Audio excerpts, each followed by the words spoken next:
Fala galera, sejam bem-vindos a mais uma aula aqui da nossa playlist Cedro Explicado. Na aula de hoje nós vamos falar da operação com o transistor PNP. Vou desenhar aqui a sua simbologia, tal como está aqui nessa figura principal aqui. Opa, desenhei errado, certinho. Vou começar aqui.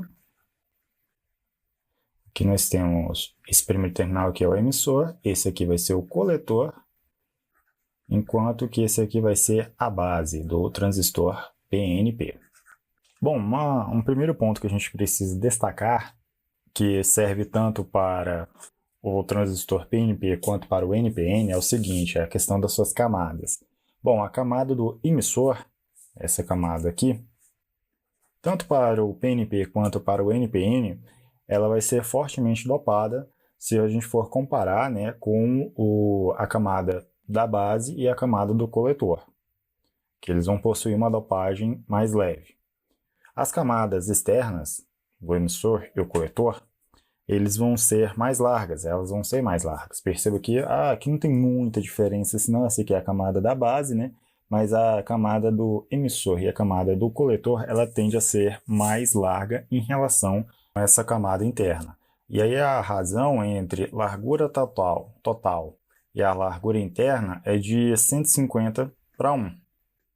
Ou seja, a largura das camadas externas ela tende a ser 150 vezes maior do que a largura da lacuna interna, né, que é a lacuna aqui da base. E a dopagem dessa camada interna ela é menor, uma relação de 1 para 10 em relação às outras camadas, ou menos também. E aí vai ser o seguinte, isso por consequência, né, dessa, como é que se diz, dessa camada mais estreita, o que vai acontecer? A gente vai ter uma redução da condutividade. Isso quer dizer o quê? Que a gente vai ter um aumento da resistência naquele material, nessa região ali, na camada da base.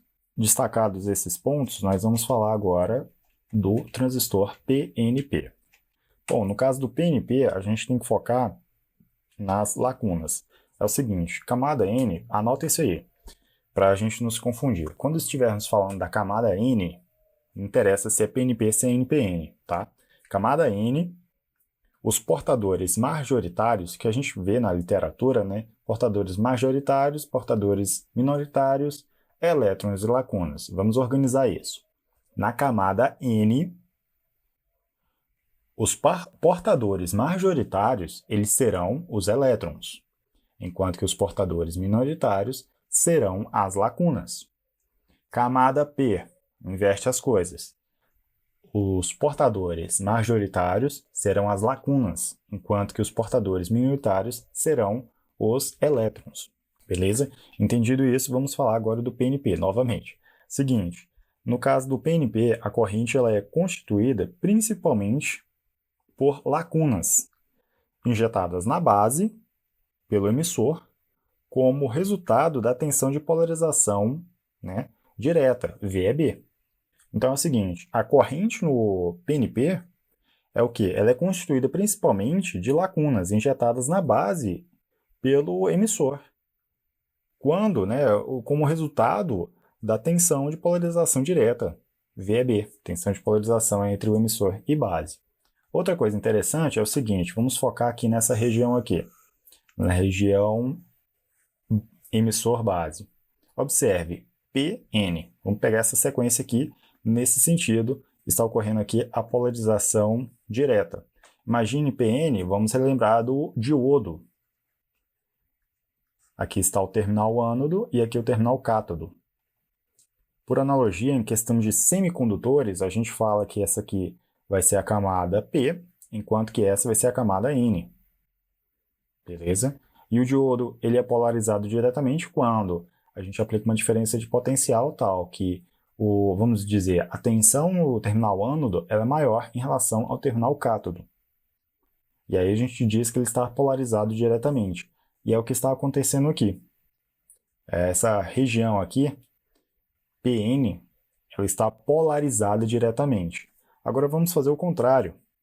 Vamos observar essas duas camadas aqui. Perceba a polarização E aí, se a gente for fazer uma similaridade com o transistor, o diodo, melhor dizendo, aqui novamente terminal ânodo e aqui novamente terminal cátodo, a gente vai ver que aqui novamente, né, N, aqui na verdade é P e aqui é N. Porém, qual é a diferença de potencial aqui? O terminal cátodo ele tem uma tensão maior em relação ao terminal ânodo. Quer dizer o quê? Que ele está polarizado reversamente, ou reversamente polarizado. Então, enquanto que em uma região aqui as duas camadas PN elas estão polarizadas diretamente, a outra combinação aqui, NP, ela está polarizada reversamente. E aí, nesse caso aqui, eu quis desenhar aqui uma região de depleção, né? Tá vendo que ela é bem fininha. Eu vou apagar esses círculos aqui. Perceba aqui que a gente tem uma região de depleção, mas por conta dessa região aqui, dessas duas camadas estarem diretamente polarizadas, essa região de depleção aqui, ela vai ser estreita, né? Devido a essa tensão aplicada. Então, faz com que essa região aqui se comporte como um diodo diretamente polarizado. Agora, perceba essa região aqui. Essa camada aqui ela é um pouco mais larga. Por quê? Essa combinação NP ela está reversamente polarizada. Quando ocorre essa configuração, né, essa diferença de potencial, que faz com que essas duas regiões aqui, essa região, melhor dizendo, NP, estejam reversamente polarizadas, ocorre um aumento da região de depleção. Essa camada, vamos dizer assim, ela fica um pouco mais larga. E aí, nesse caso, o fluxo de portadores majoritários, ele tende a ser zero, né? Então, sobra o quê? Os portadores minoritários. Isso em termos se a gente for fazer uma similaridade com os diodos. E aí, para resumir o que eu acabei de falar de diretamente polarizado, reversamente polarizado, nós temos o quê? Que a junção PN de um transistor ela é polarizada reversamente, enquanto que a outra junção, PN, ela é polarizada diretamente. Então o que? Nós temos uma parte que vai ser polarizada diretamente, enquanto que a outra vai ser reversamente polarizada. E agora vamos falar um pouco mais dessa ilustração aqui, né, do PNP. Seguinte, aqui nós temos, no caso do PNP, as lacunas como portadores majoritários e os elétrons portadores minoritários. E aqui nessa camada N ocorre a difusão, né, dos portadores majoritários.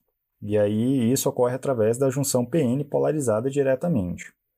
Por conta, falando um pouco dessa ilustração aqui, por conta da baixa condutividade dessa região aqui, dessa camada N, e a espessura interna, né, da camada interna ser estreita, uma parcela muito pequena, né, dos portadores majoritários seguirá pelo terminal da base, constituindo uma corrente da base, aqui, IB.